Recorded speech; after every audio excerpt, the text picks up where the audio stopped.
Author Dorothy Allison grew up poor, desperate, and telling stories in the rural South. She shares some of the beauty and horror of her childhood tales in her memoir, 2 or 3 Things I Know for Sure. It was originally conceived as a performance piece shortly after the success of her first novel, Bastard Out of Carolina, which was nominated for a National Book Award in 1992. Her gift for dialogue and raw eloquence has won her critical acclaim, and I am pleased to have her here. Welcome. Thank you.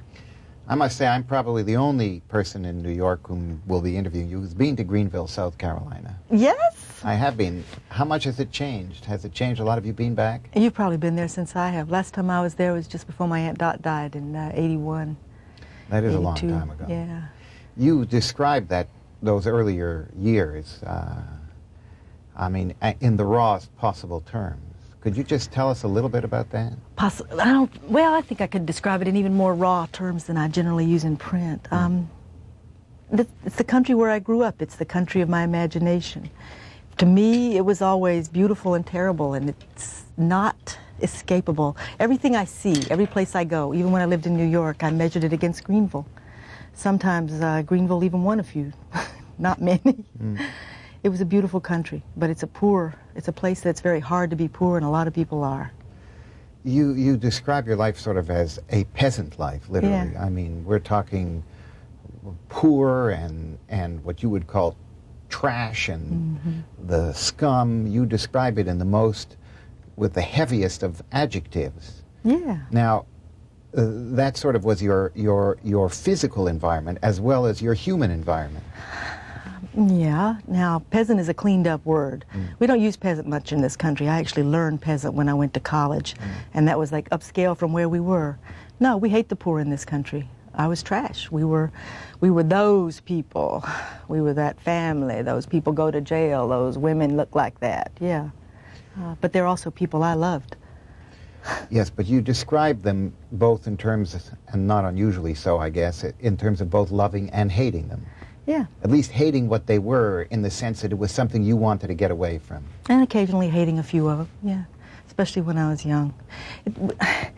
I don't know any powerful group of people who within the family, the community, the family core, does not at the same time love and hate each other. Family heats each other up and loves each other, and damage one day, love and caring the next, protection one day, damage the next.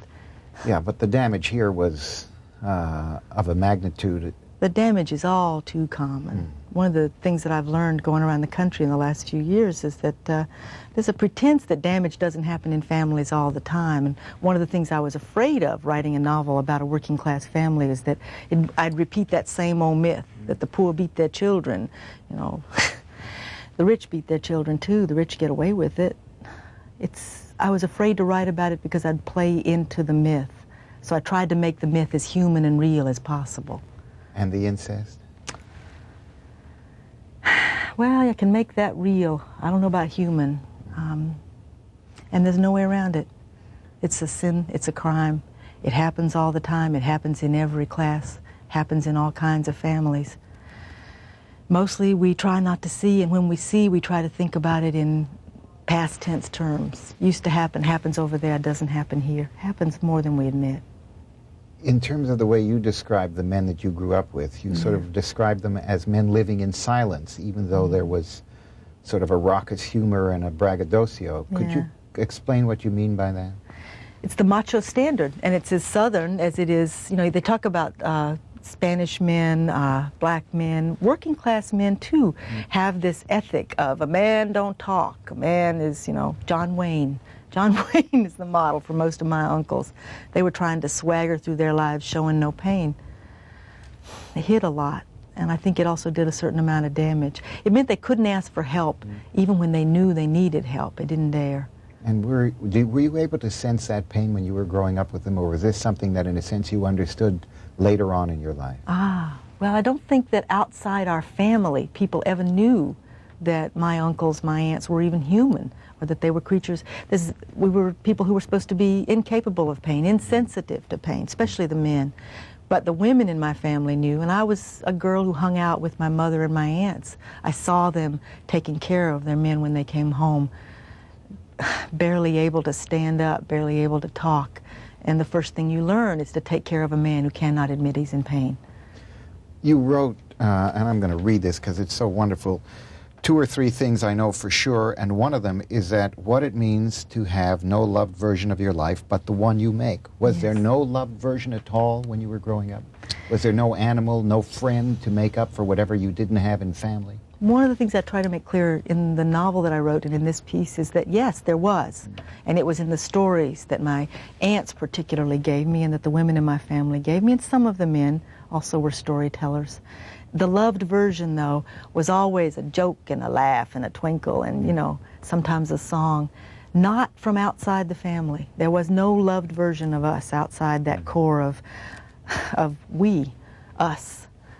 Outside was dangerous and hated us. If you went to see a movie, for example, and there was some echo in that movie of the kind of family life that you had, yet it had some more sort of a resonant sense of love or being loved, how did you react to that? How did you connect that to what you were going through? Depending on the movie. I can remember seeing John Steinberg movies, you know, Grapes of Wrath on TV when I was a kid, and, you know, loving and adoring what was put up there, because that felt real to me.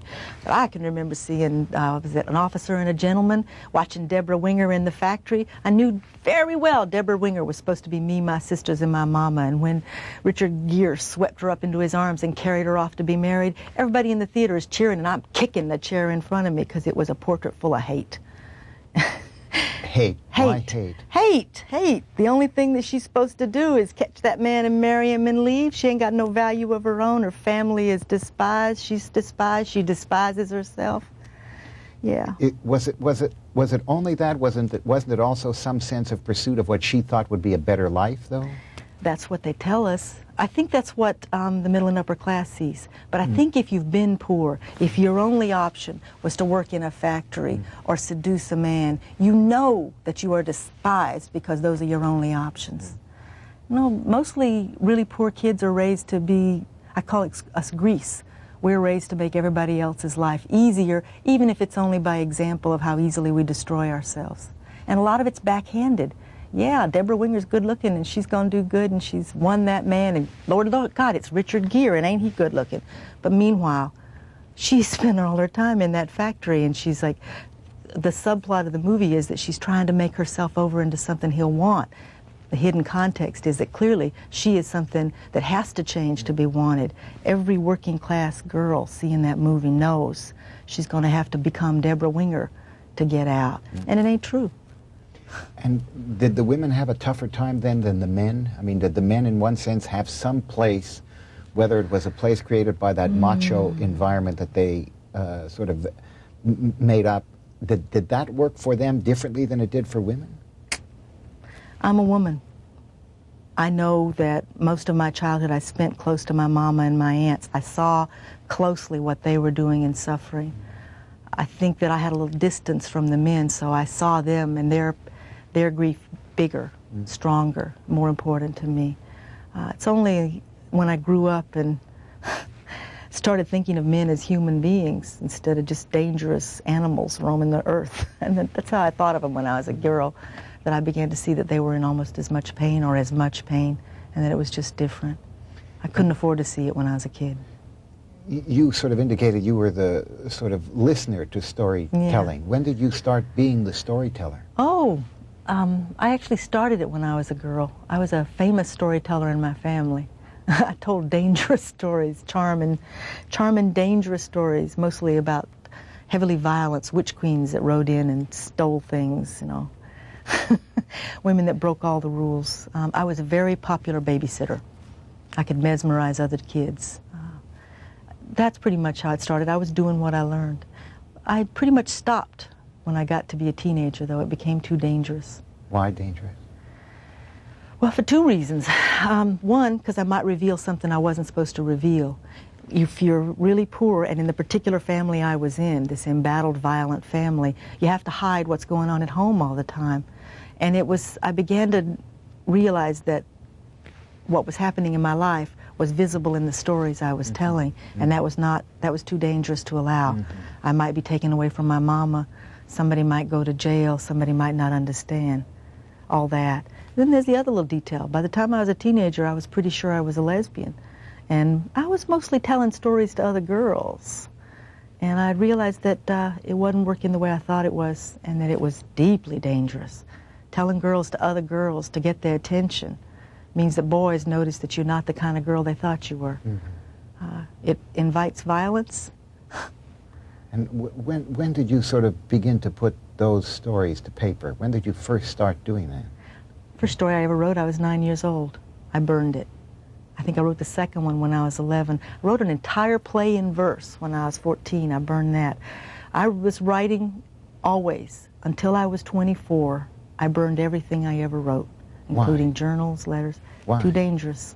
I had too many dangerous stories. So did you keep them for a while, or did you burn them virtually immediately? Ritual. I would burn them when the danger got too intense. It was like it's like the moon would get to the right place, and all of a sudden I would start thinking, somebody's going to see that. I wouldn't even think. I would just destroy it. At 24, everything changed. What happened at 24? I became a feminist. I found a few other women. I started going to the Women's Center. I joined a feminist collective. The women in that collective caught me in the act of burning papers and stopped me and made me think about what I was doing. Said, why? Why you have to do this? And frankly, they bribed me. They said, don't do it right now. And they took some of them and said, just wait and see if we can do something about this. And I was in a consciousness raising group. I was doing all the things that, it was in the 70s, it was 73. They got me to slow down and stop long enough to really realize that I no longer thought about it. I had been doing it so long that I had lost track of the original fear. And they helped me to start backing off from it. But this book is really biographical. It's not a story. I mean, it is a story, but it's not a story. It's your story. Yeah. It's a story of your life. How did you move into that out of fiction, in a sense? I finished my novel.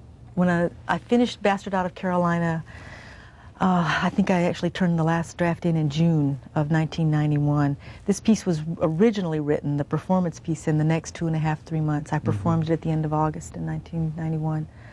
And it was written in response to the novel, because I knew, one, I was going to be asked questions, because I had used so much of my life in the novel. I had retold some of my family stories in that first chapter, and I had written a book about violence and incest, which was my experience. And then, when I finished Bastard, I missed the boat rights so bad. I had based them on people in my family who had died, and I was just hurting from missing them. I started trying to get back my real stories, my real family.